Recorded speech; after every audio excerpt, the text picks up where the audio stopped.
So what we see in the media right now is this emphasis on national polling, and that really glazes over the realities of both what's happening in the electorate right now and the way in which we elect presidents. National polling isn't really that relevant because the presidential election in the United States is not a national election.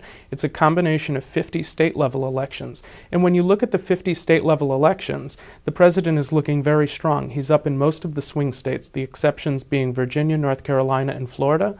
And in Florida and Virginia, the race is tied. In North Carolina, the president is a bit behind. And if we focus solely on the national vote, we think this is a horse race. When we look at the state of the race at the state level and look at the Electoral College, it's very clear that it's not a horse race, that the president is ahead by a length.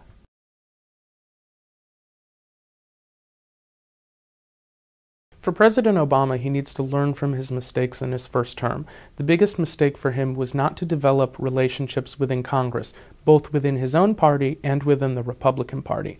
What he needs to do is use everyone in his administration, particularly people in the White House, to foster the relationships that many of these people have had for years, including Vice President Biden. Vice President Biden knows a lot of people on the Hill, and he knows all of the power players. You really need to make him an active player in Congress in a way that can switch some votes where votes need to be switched, or at least negotiate the types of agreements that need to be negotiated. And that's his true path to success. If that fails, the president really needs to rely on the use of executive power. He needs to use executive orders, executive memoranda, prosecutorial discretion in powerful ways that will get his agenda through even if Congress won't move.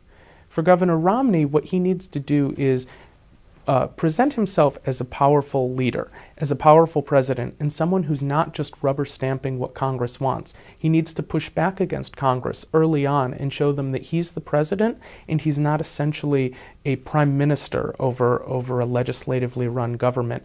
And if he's able to do this, he's going to show his party that he's in command and that his legislative priorities will be the ones that are enacted into law and not simply the priorities of the House of Representatives.